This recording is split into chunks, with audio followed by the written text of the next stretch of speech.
Hello बच्चों, welcome to Daksh coaching classes. अभी तक हमने जुडिशरी में दो वीडियोस देख रखी हैं। हाँ? और दो वीडियोस में क्या था कि एक में तो हमने देखा था कि बेसिक्स की जुडिशरी क्या होती है, जुडिशरी कैसे इंडिपेंडेंट रहती है। दूसरे में हमने उनके अपॉइंटमेंट और दूसरे में हमने उनके रिमूवल के बारे में देखा। अब हमारा ये तीसरा वीडियो है जुडिशरी पे, जिसमें हम पढ़ेंगे structure of the judiciary. Judiciary का कैसा स्ट्रक्चर है, जैसा कि मैंने पहले भी बताया था। हमारे कॉन्स्टिट्यूशन ने कैसा प्रोवाइड किया है, सिंगल इंटीग्रेटेड। कैसा जुडिशरी, हमारी जुडिशरी कैसी है, सिंगल इंटीग्रेटेड जुडिशियल सिस्टम। ठीक है।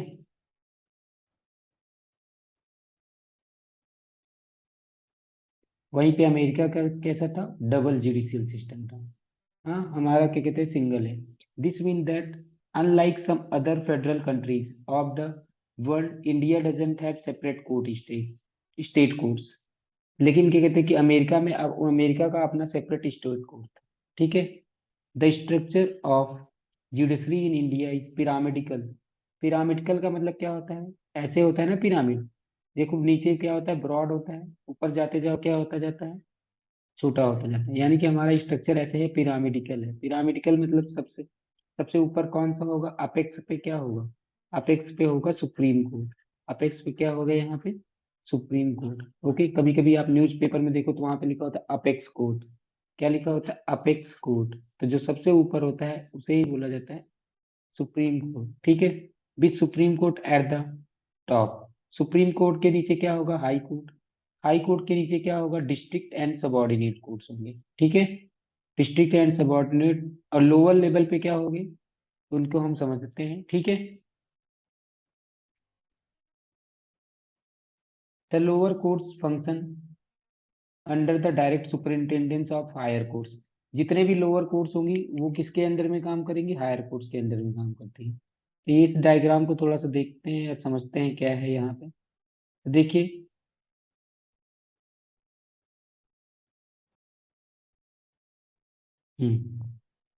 तो सबसे पहले क्या है यहाँ पे, ये structure of high.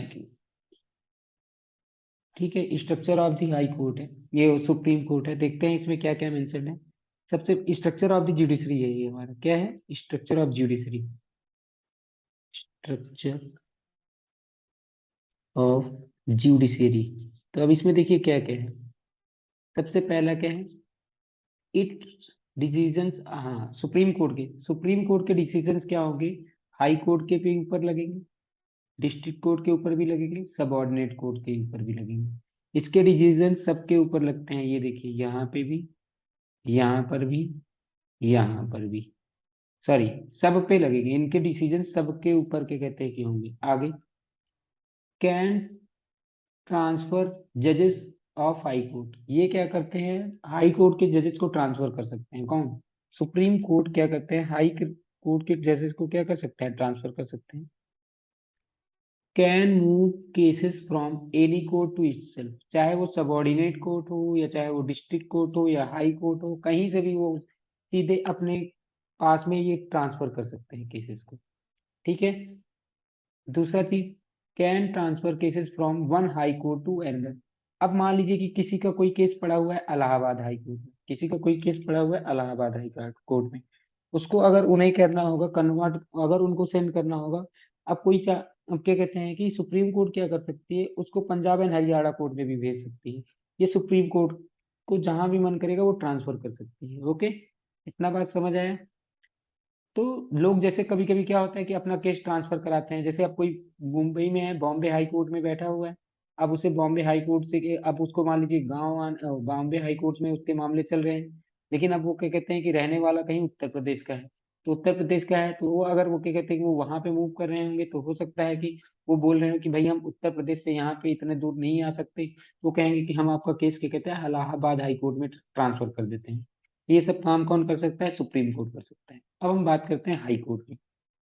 Can hear appeal from lower courts. ये जितने भी लोअर कोर्ट्स होंगी उनकी अपील। अपील का मतलब होता है कि जैसे आप समझिए, कोई केस हुआ, और किसी ने मतलब कि जैसे मान लीजिए डिस्ट्रिक्ट कोर्ट ने कोई डिसीजन सुना दिया, डिस्ट्रिक्ट कोर्ट ने किसी को क्या कहते हैं कि डिसीजन सुना दिया 5 साल, 5 ईयर इम्प्रिजनमेंट की, हाँ 5 ईयर इम्प्रिजनमेंट, अब 5 साल जेल के लिए। तो जब ये क्या कहते हैं कि इनको ये लगा कि ये मेरे साथ गलत हुआ है, तो ये डिस्ट्रिक्ट कोर्ट वाले कहाँ पे अपील कर सकते हैं, डिस्ट्रिक्ट कोर्ट के न्याय को हम कहाँ पे अपील कर सकते हैं, हाई कोर्ट में अपील कर सकते हैं। ओके, ठीक है। ऐसे ही हाई कोर्ट ने कोई डिसीजन दिया होगा, तो हाई कोर्ट के डिसीजन को हम कहाँ पे अपील कर सकते हैं, सुप्रीम कोर्ट। ओके, तो वही यहाँ पे लिखा हुआ है, can hear appeals from lower courts. दूसरा, can issue writs for restoring fundamental rights. अच्छा, ये भी इश्यू कर सकती है रिट्स। रिट्स कौन कौन इश्यू कर सकता है फंडामेंटल राइट्स को इश्यू करने के लिए, याद करिए मैंने पहले भी बता रखा है, आर्टिकल नंबर 32। और हाई कोर्ट क्या कर सकता है, आर्टिकल नंबर 226। ये क्या प्रोवाइड कर सकते हैं, रिट्स। रिट्स किस लिए इश्यू कर सकते हैं, रिट्स किस लिए इश्यू कर सकते हैं, दोनों पे रिट्स का ज्यूरिसडिक्शन है, दोनों पे रिट्स का ज्यूरिसडिक्शन है, सुप्रीम कोर्ट का भी और क्या कहते हैं कि हाई कोर्ट का भी। ओके, तो उस रिट्स क्या होगा, 5 रिट्स होती हैं, हमने फंडामेंटल राइट वाले चैप्टर में पढ़ रखा है। कौन कौन से 5 रिट्स होती है अभी मैं बता दूंगा। यहाँ पे can deal with cases with in the jurisdiction of the state. अब जिस स्टेट के ये हाई कोर्ट होगी उस पे वो क्या कहते हैं कि ये केसेस को सुन सकती हैं अपने ज्यूरिसडिक्शन में। एक्सरसाइज सुपरिंटेंडेंस एंड कंट्रोल, जितने भी उसके नीचे के जो कोर्ट होंगे वो क्या करेंगे, उनको कंट्रोल कर सकते हैं, उनको ऊपर नजर रख सकते हैं। अगला, अगला क्या है, डिस्ट्रिक्ट कोर्ट। अब ये district court deal with cases arising in the district, जो किसी भी पर्टिकुलर डिस्ट्रिक्ट में कोई केसेस हो रहे होंगे, उन केसेस को सॉल्व करने का काम कौन करेगा, उन डिस्प्यूट्स को सॉल्व करने का काम कौन करेगा, डिस्ट्रिक्ट कोर्ट करता है। हाँ, इट कंसीडर्स द अपील्स, हाँ ऑन डिसीजंस गेट बाय, अब जो लोअर कोर्ट ने डिसीजंस दिए होंगे उसकी अपीलिंग कहाँ पे की जा सकती है, डिस्ट्रिक्ट कोर्ट में की जा सकती है। ठीक है, जो केसेस क्या कहते हैं कहाँ पे हुए होंगे, लोअर कोर्ट्स में हुए होंगे, जैसे सबऑर्डिनेट कोर्ट्स इन सब चीजों में हुए हैं, तो उनकी अपीलिंग कहाँ पे की जा सकती है, डिस्ट्रिक्ट कोर्ट में की जा सकती है। It decides the cases involving serious criminal offences, जितने भी क्रिमिनल ऑफेंसेस होंगे उनको क्या कहते हैं कि ये डिस्ट्रिक्ट कोर्ट जो होता है, डिस्ट्रिक्ट कोर्ट क्या होता है, क्रिमिनल केसेस को, डिस्ट्रिक्ट के बजाय यहीं पे एक सेशन कोर्ट भी होता है। ठीक है, वो सेशन कोर्ट क्या होता है, सिविल मामलों को सुनता है। सिविल मतलब किसी के घर में लड़ाई हो रही है, पार्टी वो क्या नाम है कि जायदाद को लेकर के झगड़ा है, तो वो सब क्या होता है, वही डिस्ट्रिक्ट कोर्ट सेशन कोर्ट में कन्वर्ट हो जाती है। क्या डिस्ट्रिक्ट कोर्ट और सेशन कोर्ट एक ही है, डिस्ट्रिक्ट जज सेशन कोर्ट जज एक ही है, बस जब वो सिविल मामला सुन रहा होता है, जब वो सिविल मामला सुन रहा होता है सिविल जज होता है, ओ सॉरी सेशन जज होता है, जबकि कहते हैं कि वो क्या कहते हैं कि क्रिमिनल मामला सुन रहा होता है तो वो क्या होता है, डिस्ट्रिक्ट जज होता है। ठीक है, तो ये सब समझ लीजिए, और भी नीचे बहुत सारी सबऑर्डिनेट कोर्ट्स होती हैं। हाँ, तो वो सिविल और क्रिमिनल नेचर के केसेस को सुनती हैं, जो कि कहते हैं कि और भी सबऑर्डिनेट कोर्ट्स होती हैं। तो यहाँ तक मुझे लग रहा है आप लोगों को समझ में आ गया होगा कि सुप्रीम कोर्ट क्या करती है, हाई कोर्ट क्या करती है, और क्या कहते हैं कि उसके नीचे सबऑर्डिनेट कोर्ट। ठीक है, अब हम बात करते हैं आगे, नेक्स्ट। अब देखिए इनके ज्यूरिसडिक्शन होंगे, jurisdiction of supreme court. Supreme court jurisdiction का मतलब होता है अधिकार क्षेत्र, ज्यूरिसडिक्शन को हिंदी में बोलते हैं अधिकार क्षेत्र, कहाँ तक इनका अधिकार है, कहाँ तक उसमें सुन सकते हैं। ओके, ज्यूरिसडिक्शन का मतलब क्या होता है, अधिकार क्षेत्र। The supreme court of India is one of the very powerful courts anywhere in the world, ये हमने पहले भी बताया था कि बहुत ज्यादा पावरफुल है। हाँ, however it functions with in the limitations imposed bye constitution. तो ये कहाँ तक काम करेगी, उन्हीं जगह पे काम कर देगी, मतलब कि इसके ऊपर भी सुप्रीम कोर्ट के भी ऊपर लिमिटेशन लगी है। सोचो, क्या सुप्रीम कोर्ट के ऊपर भी लिमिटेशन लगी हो सकती है, हाँ किसने लगा रखा है, कॉन्स्टिट्यूशन ने लगा रखा है, किसने लगा रखा है, कॉन्स्टिट्यूशन ने लगा रखा है। The functions and responsibilities of the supreme court are defined by constitution. क्या, जितनी भी रिस्पॉन्सिबिलिटी होंगी या जो भी फंक्शंस होंगे, सुप्रीम कोर्ट की जितनी भी क्या कहते हैं कि रिस्पॉन्सिबिलिटी है या जितने भी फंक्शंस है, उसे जो भी करना होगा, वो सब कहाँ पे मेंशन्ड है, कॉन्स्टिट्यूशन में मेंशन्ड है। ओके, यानी कि the supreme court has specific jurisdiction and और स्कोप ऑफ पावर्स, तो उसका एक अपना स्पेसिफिक ज्यूरिसडिक्शन है। स्पेसिफिक ज्यूरिसडिक्शन का मतलब कुछ जगहों पर वो सुन सकते हैं मामलों को, कुछ चीजों कुछ जगहों पे नहीं सुन सकता, कौन कौन सी जगहों पे मामला सुन सकता है, कौन कौन सी चीजों पे नहीं सुन सकता, ये सब हमें यहाँ पे समझने की जरूरत है। ओके, तो सबसे पहला इसके कितने कितने ज्यूरिसडिक्शन है। सबसे पहला इसका कौन सा ज्यूरिसडिक्शन होता है, एक होता है ओरिजिनल ज्यूरिसडिक्शन। ओरिजिनल ज्यूरिसडिक्शन का मतलब क्या हुआ, जब बात करेंगे ओरिजिनल ज्यूरिसडिक्शन की, तो ये देखिए यहाँ पे ओरिजिनल ज्यूरिसडिक्शन। ओरिजिनल में क्या होता है, ये उन डिस्प्यूट को सेटल करेगा, settles dispute between union and states. मान लीजिए कि यूनियन और स्टेट को लेकर के, यहाँ यूनियन का मतलब सेंट्रल गवर्नमेंट, स्टेट्स का मतलब क्या कहते हैं कि स्टेट गवर्नमेंट, यूनियन गवर्नमेंट और स्टेट गवर्नमेंट के बीच में कोई प्रॉब्लम है, कोई प्रॉब्लम मतलब किसी भी लॉ को लेकर के प्रॉब्लम हो सकती है, किसी भी चीज को हो सकती है, तो इनके डिस्प्यूट को कौन सुनता है, सुप्रीम कोर्ट। यूनियन और स्टेट के डिस्प्यूट को लेकर के कौन सुनता है, सुप्रीम कोर्ट में। ये ओरिजिनल ज्यूरिसडिक्शन है। ओरिजिनल का मतलब यहाँ पे क्या कहते हैं कि नया केस होगा, ये नहीं क्या कहते हैं कि कोई अपील हुआ होगा। अपील हमेशा लोअर कोर्ट से हायर कोर्ट में की जाती है। ओके, दूसरा चीज, मान लीजिए कि दो स्टेट में कोई में डिस्प्यूट है, मान लीजिए स्टेट हो गया, दो स्टेट, एक यूपी हो गया और एक क्या कहते हैं कि दूसरा स्टेट हो गया मध्य प्रदेश। इनके बीच में क्या कहते हैं कि कोई मान लीजिए किसी भी चीज को लेकर के, पानी को लेकर के, ये सब पानी को नहीं ऐसे समझ लीजिए कि क्या कहते हैं कि एरिया को लेकर के किसी ना किसी चीज को विवाद है, या टैक्स को लेकर के कोई विवाद है, तो ये टैक्स को लेकर के कोई डिस्प्यूट है, तो ये सब कौन करता है, कौन इनको सॉल्व करेगा, इन दो स्टेट्स के बीच के मामलों को। तब भी क्या कहते हैं कि ये ओरिजिनल ज्यूरिसडिक्शन में आता है, किसके, सुप्रीम कोर्ट। यहाँ तक बात आपको समझ में आ गई होगी। हाँ, सेंटर या स्टेट के बीच में, सेंटर और क्या कहते हैं कि हाँ, कभी कभी बहुत सारे स्टेट्स के बीच में होता है, कभी कभी क्या कहते हैं कि टू और मोर स्टेट्स के बीच में। ठीक है,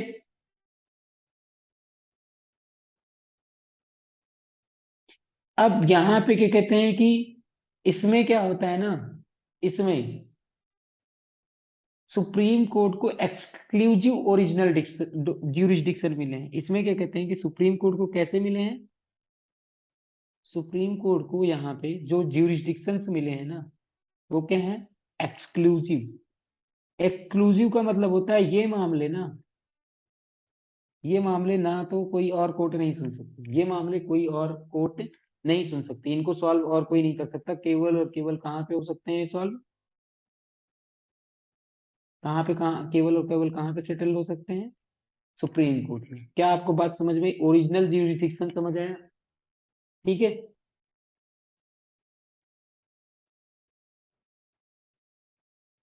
यहां तक बात समझ में आई, नहीं समझ में।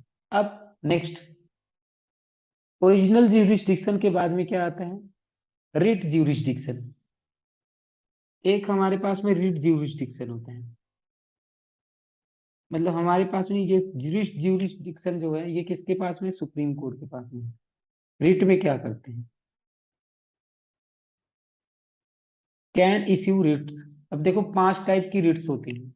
एक होती है हेबियस कॉर्पस, दूसरा होता है मैंडेमस, तीसरा होता है सर्टियरी, चौथा होता है क्वो वारंटो।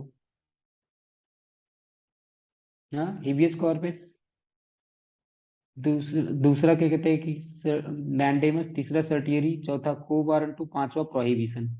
5 टाइप्स की रिट्स हैं। सबसे पहला है हैबियस कॉर्पस। हैबियस कॉर्पस को हिंदी में बोलते हैं बंदी प्रत्यक्षीकरण। हैबियस कॉर्पस, इसमें क्या होता है, अगर मान लीजिए किसी को किसी ने क्या करता है, कैप्चर कर रखे, अब क्या कहते हैं कि कोई क्या जा करके रिट फाइल कर देता है आर्टिकल नंबर 32 के तहत सुप्रीम कोर्ट में। आर्टिकल 32 यूज किया और पहुंच गया सुप्रीम कोर्ट कि सर इन्होंने मेरे भाई को बंदी बना लिया है, छोड़ नहीं रहे। तो सुप्रीम कोर्ट क्या करेगी, एक रिट जारी करती है, उसका नाम होगा हेबियस कॉर्पस। हेबियस कॉर्पस का मतलब होता है bring the body. Habeas corpus का मतलब होता है ब्रिंग द बॉडी, यानी कि उसको क्या कहते हैं कि लेकर के आओ हमारे सामने करो, हम देखेंगे क्या है। तो ये हो गया पहला। दूसरा होता है मैंडेमस। मैंडेमस का मतलब क्या होता है, मैंडेमस किसको इश्यू किया जाता है, मैंडेमस जैसे मान लीजिए कि कोई पब्लिक अथॉरिटी है, वो अपना काम परफॉर्म नहीं कर रही, पब्लिक अथॉरिटी जो अपना फंक्शन नहीं परफॉर्म कर रही है, गवर्नमेंट, हाँ गवर्नमेंट अधिकारी है, वो क्या कहते हैं कि कोई काम अपना गवर्नमेंट ऑफिसर अपना कोई काम सही से नहीं कर रहा है, तो सुप्रीम कोर्ट उसको क्या कर सकती है, आदेश दे सकती है, उसको रिट इश्यू करेगी कि भाई देखो तुम ऐसा, ये ये तुम्हारा क्या कहते हैं कर्तव्य है और ये तुम्हें करना चाहिए, ठीक है, इसको तुम्हें करना ही होगा। तो ये क्या होता है, ये ध्यान में रखिए, ये प्राइवेट को नहीं इश्यू किया जाता है, प्राइवेट अथॉरिटीज को नहीं इश्यू किया जाता, केवल उन्हीं को इश्यू किया जाता है जिसके ऊपर क्या कहते हैं कि सरकार से पैसा आ रहा होगा। तीसरा आता है प्रोहिबिशन। अब कुछ ऐसे केसेस होते हैं जिनको छोटी कोर्ट्स नहीं ले सकती, अगर वो ले रही हैं तो उनको ये क्या कर देंगे, प्रोहिबिट कर देते हैं, ठीक है, प्रोहिबिट कर देंगे। अगला आता है चौथा, सर्टियोररी। सर्टियोररी का मतलब क्या होता है, सर्टियोररी वाला जो केस होता है इसमें क्या होता है कि ये ऐसी रीट होती है जिसमें सुप्रीम कोर्ट अपने लोअर कोर्ट से क्या करते हैं कि केसेस को अपने पास बुला सकती है, ठीक है, तो ये होता है सर्टियोररी। और एक पांचवा था को वारंटो। को वारंटो का मतलब होता है व्हाट इज योर अथॉरिटी। को वारंटो उन प्लेसेस पे उनको उनके लिए किया जाता है कि ये पूछा जाता है भाई, अगर मान लीजिए कि किसी ने, अब मान लीजिए कि कोई सरकारी स्कूल में जॉब कर रहा होगा, अब मतलब कि कहीं पर भी गवर्नमेंट ऑफिसर बन गया लेकिन उसके पास वो चीजें, वो वहां पे बनने लायक नहीं था, तो को वारंटो में क्या होता है, वो उसके लिए क्या कहते हैं कि वहां पे ये क्वेश्चन हो सकता है कि व्हाट इज योर अथॉरिटी, या आप कैसे मतलब कि इस प्लेस पे आए हो, तो ये सारी चीजें होती हैं। ये 5 रिट्स होते हैं जो क्या कहते हैं कि इस पे रिट्स, इन रिट्स पे ज्यूरिसडिक्शन किसका है, सुप्रीम कोर्ट का है। फिर अगला एपेलेट। एपेलेट का मतलब क्या होता है, जैसे अब आपने हाई कोर्ट में कोई केस लड़ा, अब वो हाई कोर्ट में केस आपने क्या कहते हैं कि अब जिसने भी लड़ा, मान लीजिए पर्सन नंबर ए है, इसने केस लड़ा, अब ये केस क्या कहते हैं कि हाई कोर्ट में हार गया, हाई कोर्ट में हार गया, या हाई कोर्ट के केस, हाई कोर्ट के क्या कहते हैं कि हाई कोर्ट के डिसीजन से ये सहमत नहीं है, जब ये हाई कोर्ट के डिसीजन से सहमत नहीं है तो वो अब कहाँ पे वो अपील कर सकता है, वो अपील कर सकता है कहाँ पे, सुप्रीम कोर्ट में। जब वो सुप्रीम कोर्ट में अपील करेगा तो इसको बोलते हैं एपेलेट ज्यूरिसडिक्शन। तो ये लिखा हुआ tries appeals from lower courts in civil, criminal and constitutional cases. ये तीनों प्रकार के अपील्स को क्या कहते हैं कि सुनता है। कौन कौन से होते हैं, जो भी लोअर कोर्ट से अपील्स आएंगी, तीनों प्रकार की अपील्स को ये सुनता है। कौन कौन सी अपील्स होती है, एक होता है क्रिमिनल केसेस की अपील होती है, एक होता है कि सिविल केसेस की अपील होती है, तीसरा क्या होता है, कॉन्स्टिट्यूशनल केसेस की अपील होती है। कॉन्स्टिट्यूशनल केसेस का मतलब ये होता है कि कोई ऐसे केस जिसमें क्या कहते हैं कि कॉन्स्टिट्यूशन, हाँ कॉन्स्टिट्यूशन का मैटर हो, कि जैसे मान लो कि लेजिस्लेचर ने कोई ऐसा लॉ बना दिया जो एक्चुअल में क्या कहते हैं कि कॉन्स्टिट्यूशनली इनवैलिड है, तो ऐसे केसेस का अपील कहाँ पे किया जा सकता है, सुप्रीम कोर्ट में किया जा सकता है। ओके, यहाँ तक बात समझ में है, ठीक है। अपील क्या किया जा सकता है, कॉन्स्टिट्यूशनल मैटर में किया जा सकता है। मुझे लग रहा है यहाँ तक आपको समझ में आ गया होगा कि देखो जैसे क्या होता है कि अगर मान लीजिए किसी भी ऐसे कोई कॉन्स्टिट्यूशनल केस है जिसको हाई कोर्ट ने तो कह दिया कि हाँ भाई नहीं ये सही है, लेकिन अब आप नहीं सहमत हुए तो आप क्या करोगे, सीधे हो सकता है कि हाई कोर्ट ने सही से नहीं डिसाइड किया हो, हाँ हो सकता है कि हाई कोर्ट ने सही से नहीं डिसाइड किया हो, इस बेसिस पे क्या कहते हैं कि सुप्रीम कोर्ट में, इवन हम तो कह रहे हैं कि सुप्रीम कोर्ट के केस को सुप्रीम कोर्ट में अपील कर देते हैं,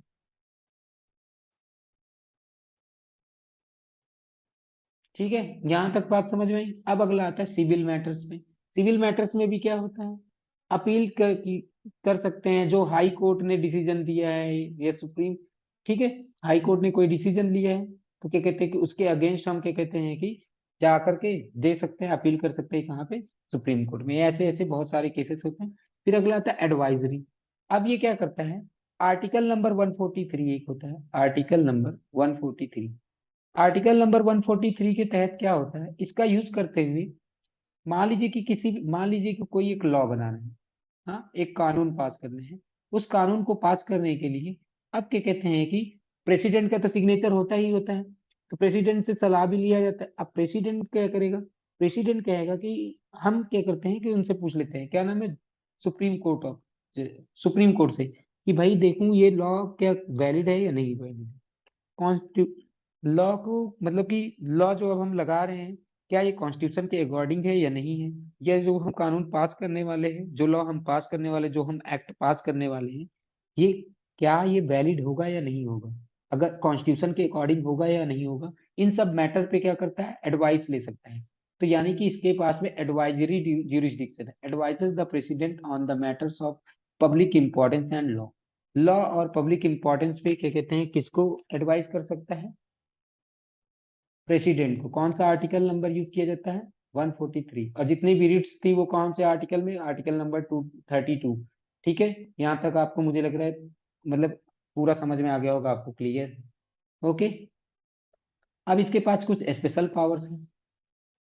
can grant special leave to an appeal from any judgement और matter passed by any court in the territory of India. ठीक है, क्या हो रहा है कि स्पेशल लीव पिटिशन, यहाँ पे एक इंपॉर्टेंट बात आती है, special leave petition. Special leave petition भी यहाँ पे फाइल किया जा सकता है। अब ये क्या होता है, स्पेशल लीव पिटिशन क्या होता है,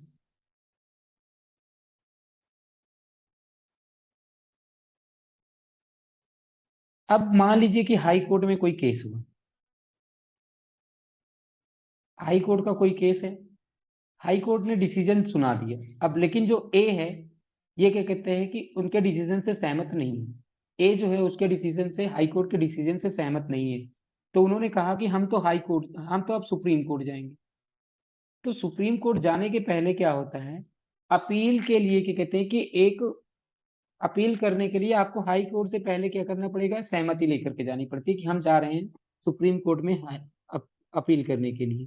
तो सबसे पहले आप मुझे क्या कहते हैं कि एक क्या कहते हैं कि सहमति दे दो। तो हाई कोर्ट मान लीजिए सहमति नहीं दिया है, तब भी आप क्या कर सकते हो कि सुप्रीम कोर्ट में जा सकते हो, तब भी सुप्रीम कोर्ट में जा सकते हो। किसके थ्रू जा सकते हो, उसके बोलते हैं स्पेशल लीव पिटिशन। तो वही यहाँ पे लिखा हुआ है, किसी भी कोर्ट से डायरेक्ट सीधे सुप्रीम कोर्ट में सीधे अपील कर सकते हो। ठीक है, इस स्पेशल लीव को वो सुनाई कर सकते हैं। हाँ, हालांकि ये जो है, जैसे रिट जो था ना, वो आपका फंडामेंटल राइट था, तो यानी कि रिट को सुप्रीम कोर्ट मना नहीं कर सकती, रिट जो है वो फंडामेंटल राइट है, तो उसको मना नहीं कर सकती। लेकिन ये जो स्पेशल पावर है, ये क्या कहते हैं कि डिस्क्रेशन ऑफ सुप्रीम कोर्ट है। डिस्क्रेशन का मतलब होता है सुप्रीम कोर्ट की अपने मन होगा, सुप्रीम कोर्ट का मन होगा, चेक करेगा कि हाँ मुझे इसको करना चाहिए तो हाँ, नहीं तो नहीं। आप इस पे, इसको पे आपका हक नहीं है। लेकिन क्या कहते हैं कि फंडामेंटल राइट जो है उस पे आपका पूरा का पूरा अधिकार था। तो रिट वाला पिटिशन पे, पूरा रिट ज्यूरिसडिक्शन में क्या कहते हैं कि वो डिस्क्रेशनरी नहीं थी। लेकिन जो स्पेशल पावर है, जो स्पेशल लीव पिटिशन वाला जो है, ये डिस्क्रेशन पे डिपेंड करता है कि सुप्रीम कोर्ट अगर ठीक लगा तो वो ले लेगा आपका केस, नहीं तो नहीं। ओके, यहाँ तक आपको समझ में आ गया होगा। अब देखते हैं यहाँ पे क्या लिखा हुआ है। तो वही, अब देखिए जितनी भी चीजें हमने बात की थी ना, उसी को ये पूरा एलेबरेट करके बताया है।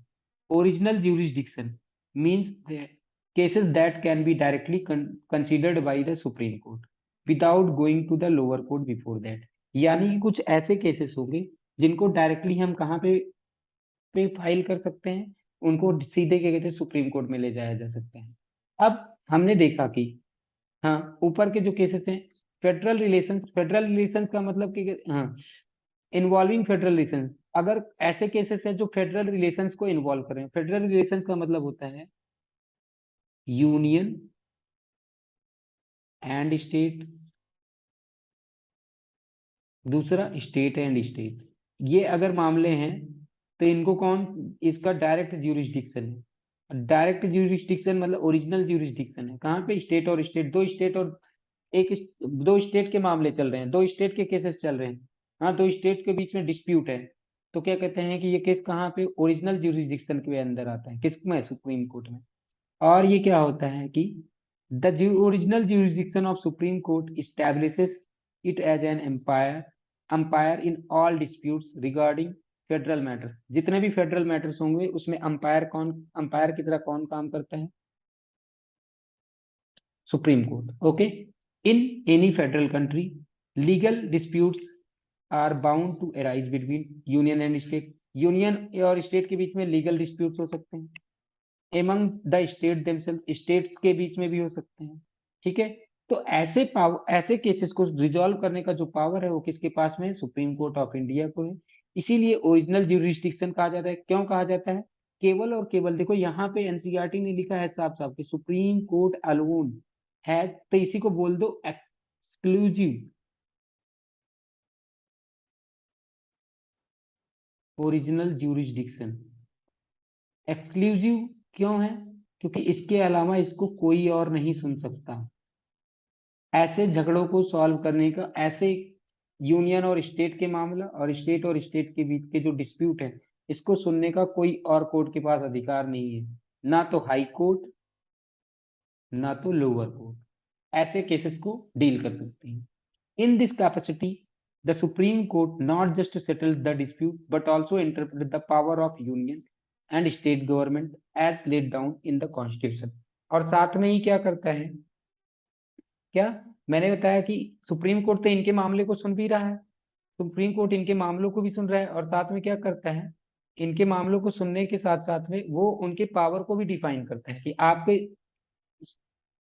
जो भी स्टेट होगा उसके पावर को डिस्क्राइब करेगा, उसके पावर को इंटरप्रेट करता है। ठीक है, मैंने क्या कहा कि ओरिजिनल ज्यूरिसडिक्शन में केवल और केवल डिस्प्यूट को ही नहीं सॉल्व कर रहा है, बल्कि उनके पावर को भी बता रहा है कि देखिए यूनियन जी, देखिए, हाँ यूनियन जी, आपकी हद यहाँ तक है, ये आपका ज्यूरिसडिक्शन है, आपकी पावर ये है।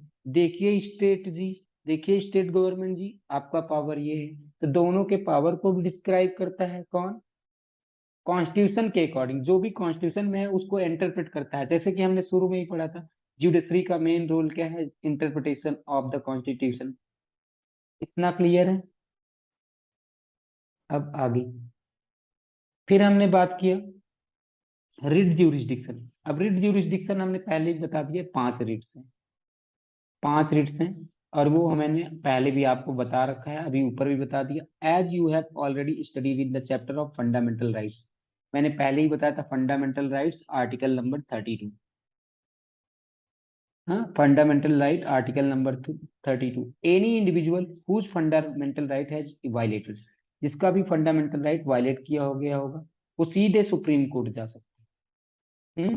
और उसकी रेमेडी के लिए उसको कहाँ पे? सीधे सुप्रीम कोर्ट जा सकता है, सीधे। और सुप्रीम कोर्ट क्या करेगा? स्पेशल ऑर्डर देगा, और वो स्पेशल ऑर्डर ही रिट्स है। तो रिट्स क्या है? स्पेशल ऑर्डर इश्यूड बाई, क्या special orders issued by supreme court are known as writs. और ये किस फॉर्म में स्पेशल ऑर्डर देता है? रिट्स के फॉर्म में। ठीक है, the high court can also issue writs. हाँ, हाई कोर्ट भी इश्यू कर सकता है रिट्स, मैंने बताया था आर्टिकल नंबर 226। क्या आर्टिकल नंबर 226 के तहत हाई कोर्ट भी रिट्स को इश्यू कर सकते हैं। और क्या कहते हैं कि सुप्रीम कोर्ट भी रिट्स को इश्यू कर सकता है, सुप्रीम कोर्ट भी, हाई कोर्ट भी, सुप्रीम कोर्ट भी। अब यहाँ पे but the person those whose rights are violated have the choice of either approaching, अब वो चाहे हाई कोर्ट चला जाए, चाहे वो कहाँ पे सुप्रीम कोर्ट चला जाए। ठीक है, अगर उसको हाई कोर्ट जाना है तो हाई कोर्ट जा सकता है, सुप्रीम कोर्ट जाना है तो सुप्रीम कोर्ट जा सकता है। फिर वही बात आ जाती है, हाई कोर्ट मना कर सकता है कि देखिए मैं आपके केस को अभी नहीं सुन सकता, लेकिन सुप्रीम कोर्ट नहीं मना कर सकता है। क्यों? सुप्रीम कोर्ट वाला मामला जो है वो फंडामेंटल राइट्स के अंदर में आता है। ठीक है, the through such writs the court can give orders to executive to act or not to act in particular way। तो इससे क्या होगा, इन इन ऑर्डर्स के जरिए क्या करता है वो, एग्जीक्यूटिव को एक बताता है कि देखिए आपका ये अधिकार है। जैसा कि मैंने पहले ही बताया था, इन ऑर्डर्स में क्या करता है कि जैसे मान लीजिए पुलिस ने किसी को बंदी कर लिया, जबरदस्ती बंदी बना लिया। अब आपने केस कर दिया कि पुलिस ने भाई मेरे भाई को या मेरे बहन को बंद बना लिया, बंद कर दिया है, तो अब वो इश्यू करेगी हेबियस कॉर्पस पुलिस के पास में। और पुलिस को क्या कहते हैं कि आपके भाई या आपके बहन जो भी होगा, जिसको भी लेके गए होंगे, किसी को भी क्या कहते हैं कि बंद करके रखा होगा, तो वो उनके सामने ले करके जाएंगे। दूसरा आता है, तो यानी कि एग्जीक्यूटिव यहाँ पे पुलिस थी। नेक्स्ट, अगर मान लीजिए कि मैंने बोला सर्टियोररी, ऐसे कि क्या कहते हैं कि उनको बोलेगा कि सर्टियोररी में क्या होगा, लोअर कोर्ट्स को बोलेगा कि आप क्या करो कि ये केस मेरे पास भेज दो। प्रोहिबिशन में क्या होता है कि वो क्या कहते हैं कि लोअर कोर्ट्स को बोलते हैं देखिए आप ये केस मत लीजिए। तो ऐसे ऐसे बहुत 5 रिट्स हैं, पांचों के बारे में मैंने अभी पीछे डिस्कस किया था।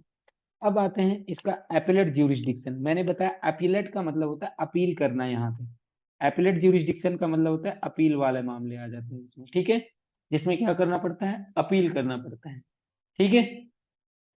तो यहाँ पे supreme court is the highest court of appeal. सबसे ज्यादा हाईएस्ट कोर्ट ऑफ अपील कौन सी है, सुप्रीम कोर्ट। कोई भी पर्सन, यहाँ पे क्या कहते हैं कि कोई भी person a person can appeal to the supreme court against the decisions of high court. High court के डिसीजंस को कहाँ पे क्या कहते हैं कि अपील किया जा सकता है, सुप्रीम कोर्ट में। लोअर कोर्ट में नहीं कर सकते। लोअर कोर्ट का मतलब डिस्ट्रिक्ट कोर्ट में उसके केस, जैसे मान लिया हाई कोर्ट ने कोई डिसीजन दिया और वो डिसीजन आपको नहीं पसंद आया, आपको वो डिसीजन नहीं समझ में आया, कि लग रहा है कि नहीं आपके साथ अभी न्याय नहीं हुआ है, हाँ आपको लग रहा है कि मेरे साथ अनजस्टिस हुई है, तो अभी भी हाई कोर्ट मुझे नहीं समझ पा रहा है, तो आप क्या करके जा करके सुप्रीम कोर्ट में केस कर सकते हैं। हाउएवर लेकिन यहाँ पे एक मामला क्या है, high court must certify that the case is fit for appeal. लेकिन यहाँ पे क्या करना पड़ता है, मैंने जैसा कि पहले ही बताया था कि ये जरूरी है इंश्योर कराना कि केस फिट है अपील के लिए, ये भी विश्वास दिलाओ। हाई कोर्ट जब तक आपको सर्टिफिकेशन नहीं देगा अपील की, तब तक आप सुप्रीम कोर्ट में अपील के लिए नहीं जा सकते हैं, ठीक है। यहां तक बात समझ में है। अपील के लिए भी आपको क्या करना पड़ेगा, यहाँ से क्या करना पड़ेगा, इश्यू कराना पड़ेगा। तो वही यहाँ पे लिखा हुआ है कि अपील भी ऐसे नहीं हो सकती, उसके लिए आपको अपील के लिए सर्टिफिकेशन लेकर के जाना पड़ता है हाई कोर्ट का। That is to say that it involves a serious matter of interpretation of law और कॉन्स्टिट्यूशन। यानी कि जब कुछ ज्यादा ही बड़ा केस हो जाता है, जिसमें क्या कहते हैं कि सही से हाई कोर्ट क्या कहते हैं कि लॉ को इंटरप्रेट नहीं कर पा रहा है, या हाई कोर्ट क्या कहते हैं कॉन्स्टिट्यूशन को इंटरप्रेट नहीं कर पा रहा है, तब वो क्या कहते हैं कि वो केसेस को क्या कहाँ पे भेजा जाता है, सुप्रीम कोर्ट में जाता है। In addition, in criminal cases में क्या हो रहा है, if lower court has sentenced a person to death. Lower court ने क्या कहते हैं कि किसी पर्सन को डेथ के लिए पेनल्टी दे दी, डेथ पेनल्टी, कैपिटल पेनल्टी, तो क्या हुआ, then appeal can be made to high court और सुप्रीम कोर्ट। अब जैसे मान लीजिए लोअर कोर्ट मतलब डिस्ट्रिक्ट कोर्ट ने किसी को फांसी की सजा सुना दी। जब किसी को फांसी की सजा सुना दी, तो वो सीधे सुप्रीम कोर्ट में भी अपील कर सकता है या हाई कोर्ट में भी अपील कर सकता है, ओके। अगर किसी पर्सन को डेथ पेनल्टी लगा दी, किसी पर्सन को क्या कहते हैं डेथ की सजा मिल चुकी है, तो वो क्या होगा, वो सुप्रीम कोर्ट में भी डायरेक्ट केस कर सकता है, डायरेक्ट अपील कर सकता है, या तो हाई कोर्ट में भी अपील कर सकता है। यहाँ तक बात समझ में आई। Of course the supreme court holds the power to decide whether the admit appeals even when the appeals is not allowed by the high court. यानी कि अब यहाँ पे एक चीज कहने की बात क्या है रही है कि यहाँ पे देखिए क्या लिखा हुआ है कि हम्म,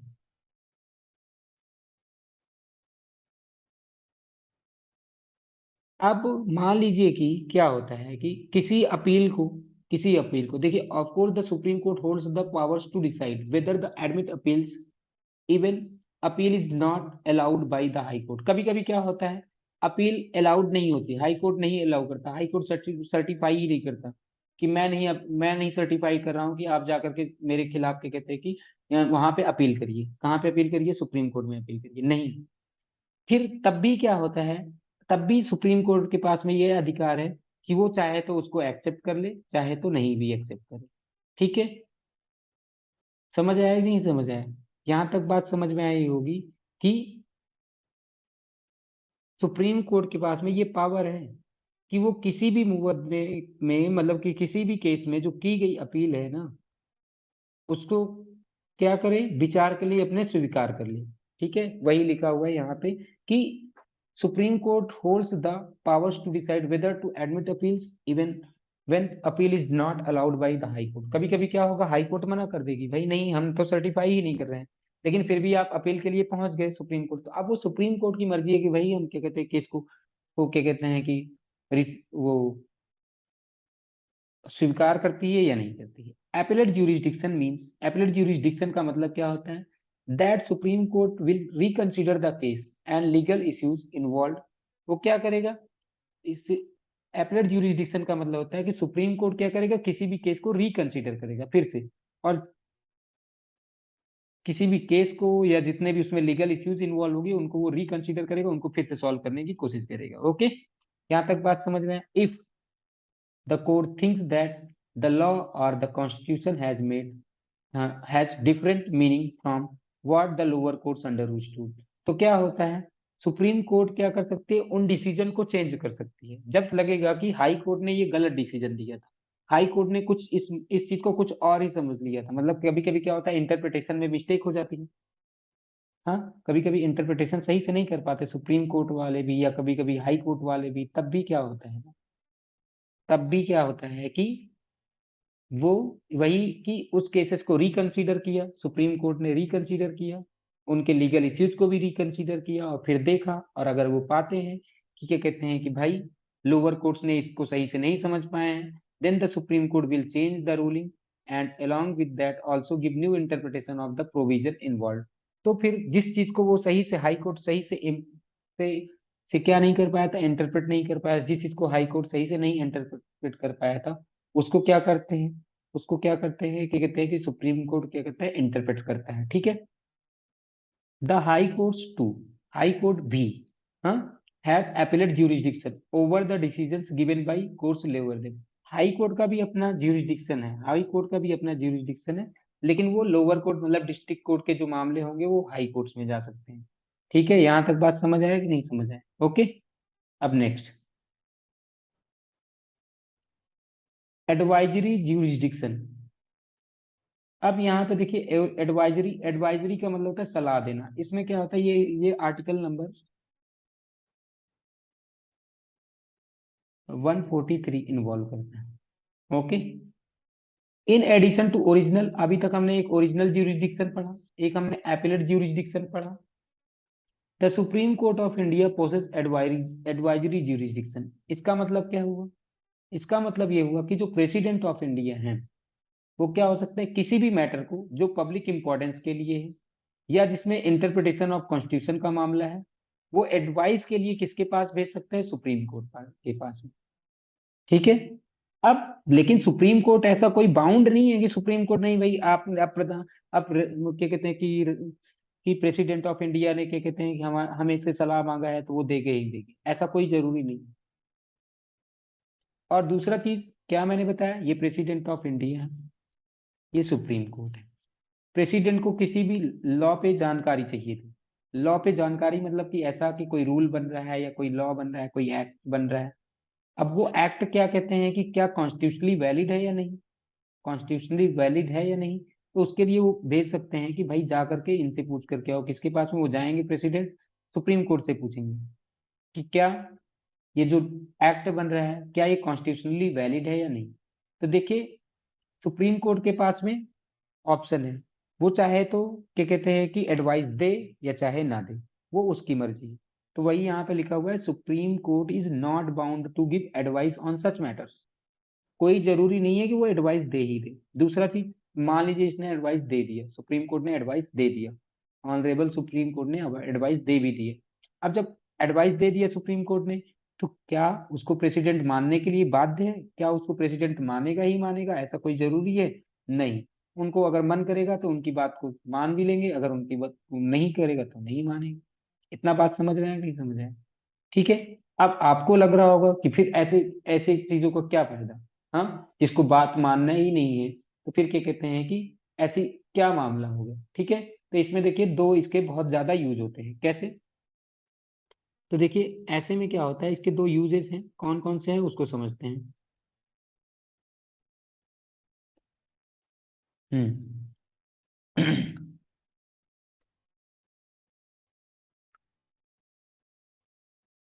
the utility is twofold, इसके यूटिलिटी कहाँ कहाँ पे है, इन यूटिलिटी मतलब use, in the first place it allowed the government to seek legal opinion और मैटर और importance before taking action on it.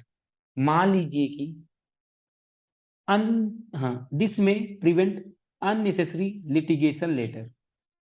क्या होता है कि अगर,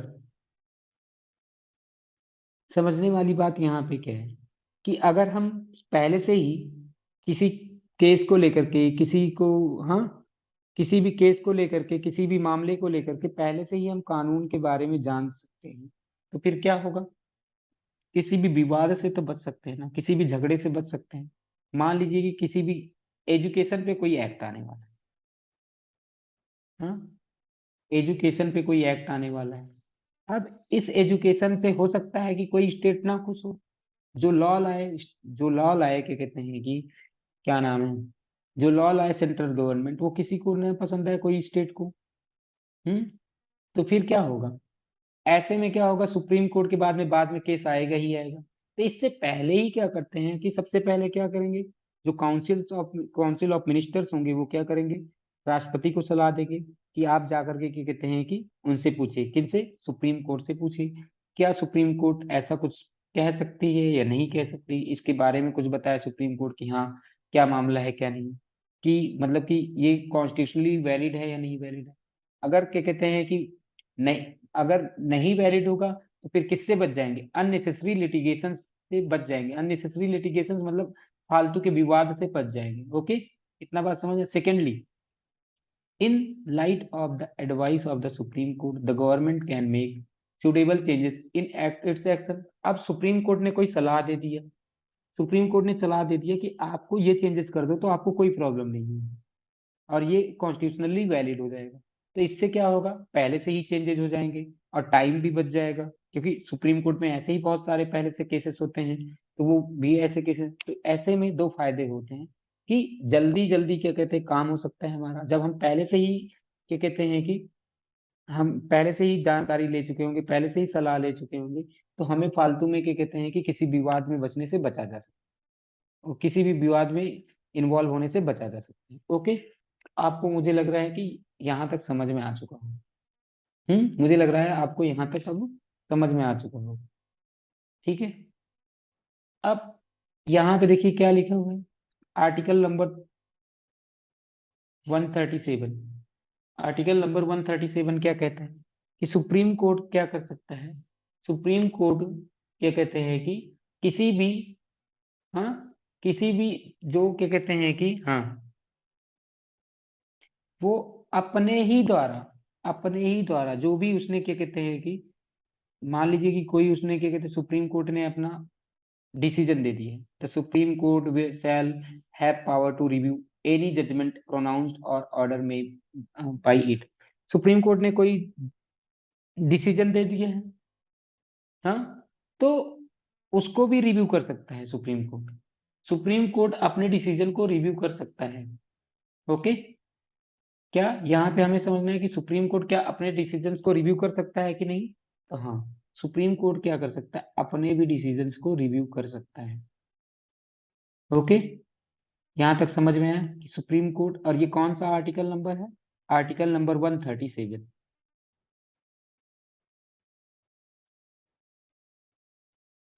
तो ठीक है, यहाँ तक आपको समझ में आ गया होगा। हाँ, अब नेक्स्ट, नेक्स्ट आता है आर्टिकल नंबर 144। आर्टिकल नंबर 144 क्या कह रहा है कि ऑल अथॉरिटीज, चाहे वो सिविल हो चाहे वो जुडिशियल हो, in any territory of India shall act in aid of the supreme court.